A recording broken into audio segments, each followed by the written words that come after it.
It happened outside the Viper Room, a popular West Hollywood night spot. His friends say Phoenix had been, in the words of one of them, acting strange. When he collapsed, his brother called 911 and mentioned the tranquilizer Valium in his frantic call. You must get over here, please. You must get over here, please. Okay, take it easy, okay? Okay, now I think he had Valium or something. I don't know.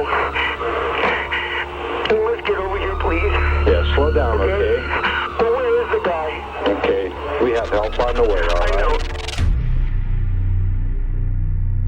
Joaquin Phoenix watched his brother die outside Johnny Depp's bar. On Halloween 1993, actor River Phoenix had way too many drugs. He stumbled outside to get some air and then suddenly collapsed. Before dying, he gained consciousness enough to ask the paparazzi to stop taking photos of him as he died in his siblings' arms.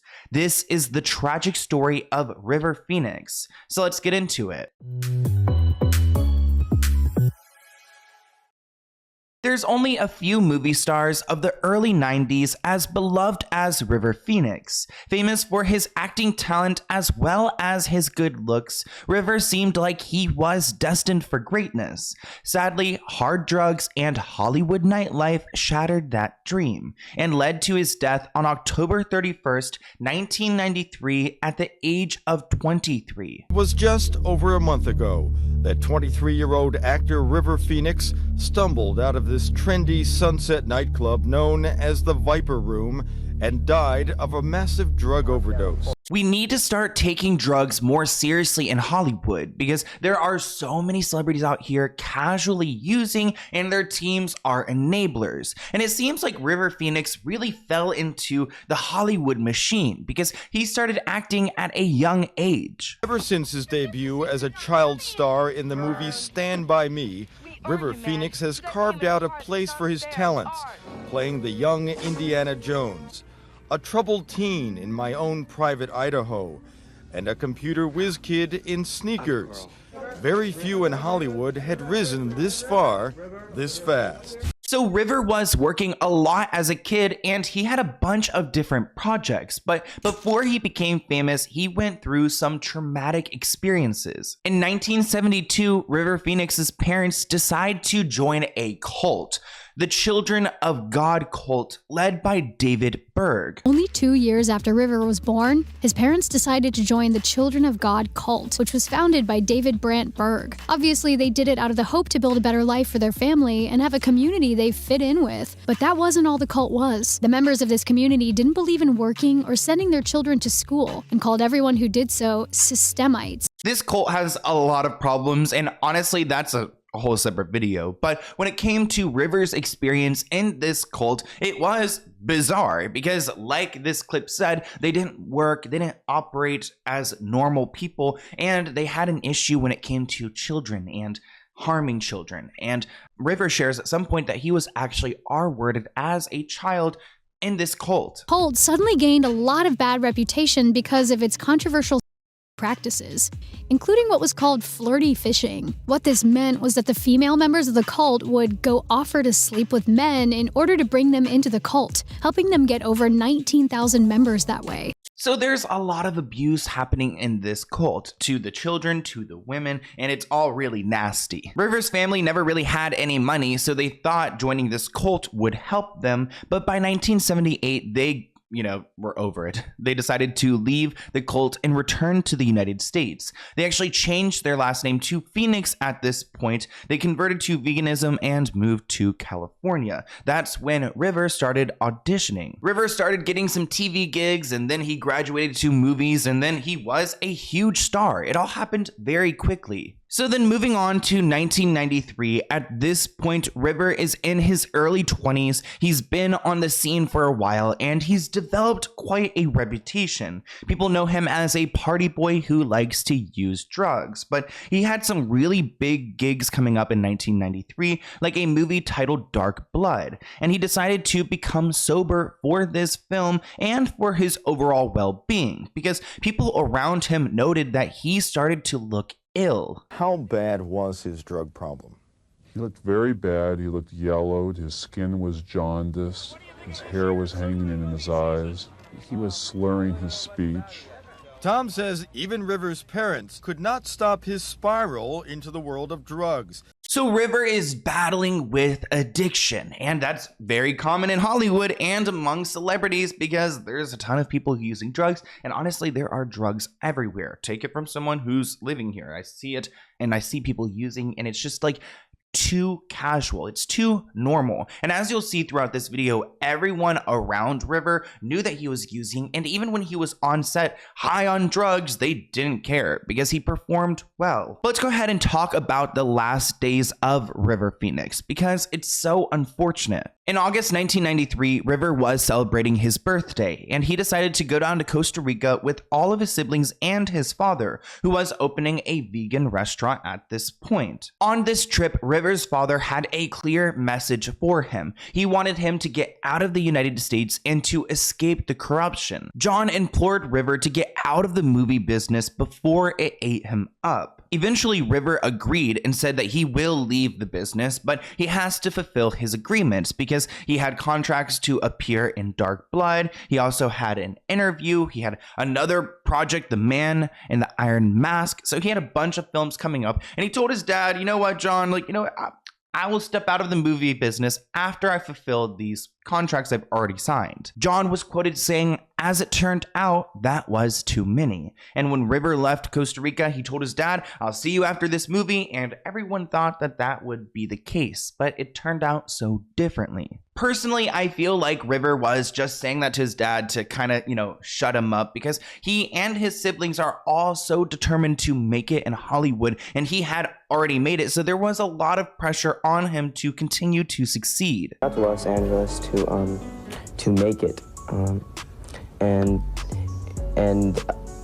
at the time I was 9 years old and my sister was 7, and we wanted to be recording artists, which was a bit far-fetched, I suppose, because we were somewhat amateur. Because we were young, we were novelty and cute and talented, but it was, it just wasn't album material. So really, River and his siblings just wanted to make it out here, and River did. But there were people in the industry who enabled his bad behavior and ultimately led him down a road of self-destruction. I'm talking about George, the director of Dark Blood, because he had heard rumors of River's drug use, but he didn't worry about them. Quote, "I knew of his drug habit." Quote, "The actors in Hollywood at the top level all are, I would say, drug addicts in some way or another." He worked with another actor who was a whiskey addict and would have 2 bottles a day. So as long as these guys were performing on set, then he didn't care what they were using. Which I get it. This is a workplace dynamic. Like, your boss probably shouldn't tell you what to do with your life, but the Hollywood industry is different. Like, these projects are very intense. They work very long hours. They're together in remote places like Utah. They decided to go to Utah, and George actually asked River to come out early so they could relax and to allow him to sober up from the drugs he had been using. But at this point, River was actually clean because he had been sober for about 2 months. So they first filmed in Utah for a couple of weeks, and everything was going all right with River. But then the production moved to New Mexico and then headed to LA for its final 2 weeks. While they were in New Mexico, he wasn't needed for a certain scene, and supposedly River wasn't feeling good. So he decided to go back to LA, and he was quoted saying, "I'm going back to the bad, bad town." So River goes back to LA in the middle of production for Dark Blood, and that's when everything turns south. River arrives in LA on Tuesday, October 26th, 1993. He doesn't stay at his normal hotel. He stays at a hotel called Nikko, which is a Japanese-themed hotel that the production company booked him in. At this point, he had been working on set for about 2 months, and it was incredibly stressful. So as soon as he got back into LA, he started a drug binge. He ended up hanging out with this guy named John, who's the guitarist from the Red Hot Chili Peppers, and this guy named Bob was quoted saying that River stayed with John for the next few days and probably didn't get a minute of sleep. The drug routine stayed pretty consistent for all of us. First, smoke crack or shoot coke directly into a vein. Wow. And then there's a 90-second electric brain bell jangle. So he arrives in town on the 26th. He's hanging out with John and Bob and doing who the hell knows what. And then on October 30th, he was expected to work. On October 30th, River showed up on time for work, but looked exhausted, as if he pulled an all-nighter. He had to take a Valium to bring himself down for work. George was quoted saying he was not 100% in control of his body movements, but there was no problem with his acting, and so there was no reason for me to interfere, which sounds like an enabler. Like, you see that your talent is completely screwed up, but you know what? He's performing well, so we'll just keep it going. So River works that day, and everything's all right. By 7 p.m., it's time for him to go back to his hotel. Keep in mind that this is Saturday, October 30th, so LA must be crazy because it's like Halloween in LA. It's about to be Halloween on that Sunday, so everyone's probably partying on that Saturday, and they have a couple people come to the hotel to hang. That includes his brother Joaquin and Rain. At this point, Joaquin just turned 19 and Rain was 20, and they were already waiting in River's room for him. They actually flown into town so they could audition to play as River's siblings on a movie, I guess, called Safe Passage. At this point in River's life, he also had a girlfriend named Samantha. So she was also at the hotel waiting for her boyfriend to get back so they could all have a good time. They're all hanging out in the hotel room. They're ordering champagne. There's River's assistant named Abby and her husband Dickie. So there's a whole party going on in this hotel room. And supposedly the music was so loud, they didn't even hear room service come up. By 10 p.m., River was exhausted. He worked all day and he was ready to collapse, but Joaquin and Rain just arrived and they wanted to go out and enjoy Saturday night in LA, pretty much on Halloween. One of the spots they wanted to visit that night was the Viper Room, which still exists, and I don't know if Johnny Depp still owns it, but he owned it at this time, and it's kind of a grimy bar, but celebrities loved it. River has to go out, even though he's exhausted, because his siblings are underage and they wouldn't get into the club unless they have some celebrity escort. Sources close to River claim that when he gets stressed out, he uses drugs. And on the night that he went to the Viper Room, he actually used a mix of heroin and cocaine. Two drugs that you should not ever use, but also do not mix them together. And actually, we've learned who sold him these drugs. And it's interesting that this guy's so outspoken with the fact that he's like selling drugs or providing drugs to these celebrities and they're dying. He would ask you for drugs. Yeah, he would ask me. Heroin? Yeah. I couldn't see why he didn't go anywhere else, but So he said basically he would come over with money. Yeah. And he wanted you to supply him with drugs. And that was basically it. Riojas then went on to tell us that the first time he did heroin with River, the young actor just didn't seem to know what he was doing. So not only is he a drug addict, but he's a drug addict that doesn't know how to use drugs. A source was quoted saying that River would shoot heroin to get a grip and then come down enough to be able to carry on a conversation before he would go and use again. River Phoenix died that night. An autopsy would show he overdosed on a combination of cocaine and heroin. So let's go ahead and walk through what exactly happened that night. So they're all gonna go to the Viper Room, which is Johnny Depp's spot, and people love it. It's a dive bar, it's dingy, celebrities can go there and hide from the paparazzi, so it's a safe space. At least we thought so. On that night, they arrived to the Viper Room, and Samantha, River's girlfriend, immediately knew that there was something wrong, but Joaquin and Rain didn't notice anything. River joined his friends and siblings at the Viper Room, which was Johnny Depp's club. He was already drugged up, but decided to go to the bathroom to take a little more. He was offered an exotic brand of heroin called Persian Brown.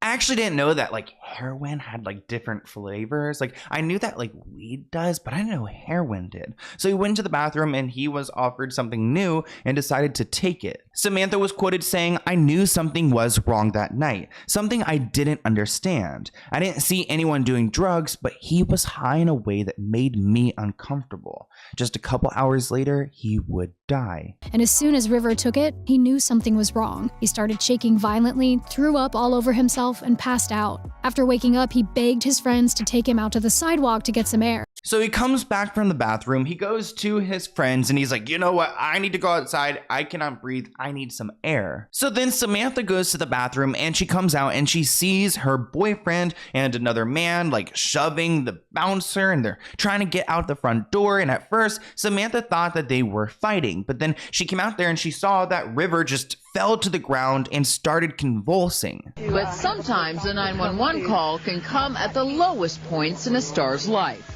He's having seizures on Sunset and Larrabee. Please come here. Before actor Joaquin Phoenix walked the line as Johnny Cash, he was at his brother River Phoenix's side as he collapsed outside the Viper Room in Los Angeles back in 1993. How old is he? He's 23. Stay on the line with me and calm down a little bit, all right? Yeah, I'm calm, but he's having seizures. Get over here, please. You must get over here, please. So he's having seizures, and as you guys can hear in that phone clip, Joaquin sounds really stressed. Samantha ran back into the club and grabbed everyone and told them to get outside because River was struggling. He was having seizures, and at this point the paparazzi were starting to swarm and everyone's freaking out. It's about like 1 in the morning, so it's not that late, but it's still, you know, pretty late, and on Halloween it's probably really hectic. Here's a full clip of that 911 call, and I want you guys to hear how stressed Joaquin sounds. On Sunset and Larrabee, please come here. Okay, calm down a little bit, okay? What's the address where you need us? It's Sunset and Larrabee. It's at the Viper Room. Okay, what's the address, sir? Do you know? What's the address to the fucking club? Okay, sir? Sir, calm down a little bit, okay? I'm sorry, it's my brother. Please come here. How old is he? He's 23. Calm down, okay? If you can't calm down, give the phone to somebody else. No, there's no one else around. Okay. I'm fine. I think he had Valium or something. I don't know. Who's with him right now? My sister, the people. Okay, can you talk to her from where you are? I got her. She's trying to give him mouth to mouth. Sir, calm down. Tell her not to give him mouth to mouth. Don't give him mouth to mouth. You only give him mouth to mouth if he's not breathing. What's he doing? Just seems like he's sleeping right now? Yeah, it just looks like he's sleeping. Okay, that's very normal, okay? Yeah? That's very normal. Sometimes, in fact, sometimes they do actually go to sleep. It's so heartbreaking hearing that call because you can tell that he's so stressed out and hurt that his brother's at this point. And at some point, River actually regained consciousness enough to tell the paparazzi no pictures, and then he completely flatlined and died. At one point, River regained consciousness enough to tell the paparazzi, "No paparazzi, I want anonymity." Unfortunately, those were also his last words. They called 911, but by the time they showed up, it was already too late. Can you imagine that his last words were to the paparazzi asking for privacy as he dies? I mean, that sounds so incredibly traumatic and very Hollywood. Sadly, River was dead before help could arrive, and the autopsy report revealed that he had cocaine, heroin, Valium, and marijuana all in his system. So this incident gave Johnny Depp's bar, the Viper Room, a lot of bad press. So they actually ended up closing for a bit to honor River's passing. But if you guys want a video about the Viper Room, there are a lot of horror stories and I'm ready to talk about them. A lot of people question how River could have gotten to this point, and some people point to the cult that he was in at an early age because that really messed with his psyche and his ability to develop as a normal person. At one point, he was quoted saying that the cult is disgusting, they're ruining people's lives. Also, as I've mentioned, he had a lot of pressure on him because all of his celebrities wanted to become famous, but he was the #1 biggest success and he was making the money for the family. So he had to make sure his parents and 4 siblings were all taken care of. So he had to continue working in the movie business and making that money to support everyone in his life. If you guys haven't heard of River Phoenix, you may have heard of Joaquin Phoenix because that's his brother and he's become a big movie star himself. Joaquin has been quoted saying that, "I feel like in virtually every movie that I made, there was a connection to River in some way. And I think that we've all felt his presence and guidance in our lives in numerous ways." When I was 15 or 16, my brother River came home from work and he had a VHS copy of a movie called Raging Bull. And he sat me down and he made me watch it. And the next day he woke me up and he made me watch it again. And he said, "You're gonna start acting again. This is what you're gonna do." And he didn't ask me, he just told me. And I am indebted to him for that because acting has given me such an incredible life. As you can see, Joaquin is still struggling to speak about his brother's passing, which makes sense. I mean, he was right there. He saw it all. He was making the 911 call. That is still so haunting. But I do think it's beautiful how Joaquin continues to remember River. During an award speech, he was quoted saying, "When he was 17, my brother wrote this lyric. He said, 'Run to the rescue with love and peace will follow.'" I want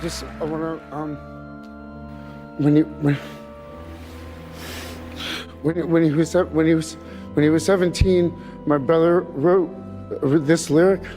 He said, "Run to the rescue with love and peace will follow." Thank you. I can't imagine how Joaquin feels, but it is special that he claims that he feels his brother's presence and that he's there with him while he's working on these movies. Because even though River was kind of forced into this life and, you know, he had a lot of pressure to continue it, I do think he enjoyed acting and he was really good at it. But it's unfortunate that the Hollywood evil machine ate him up like they do so many. So I want to hear what you guys think in the comments below. Here's my email if you have any other video ideas for me, and I'll see you in a new video soon. Bye, guys.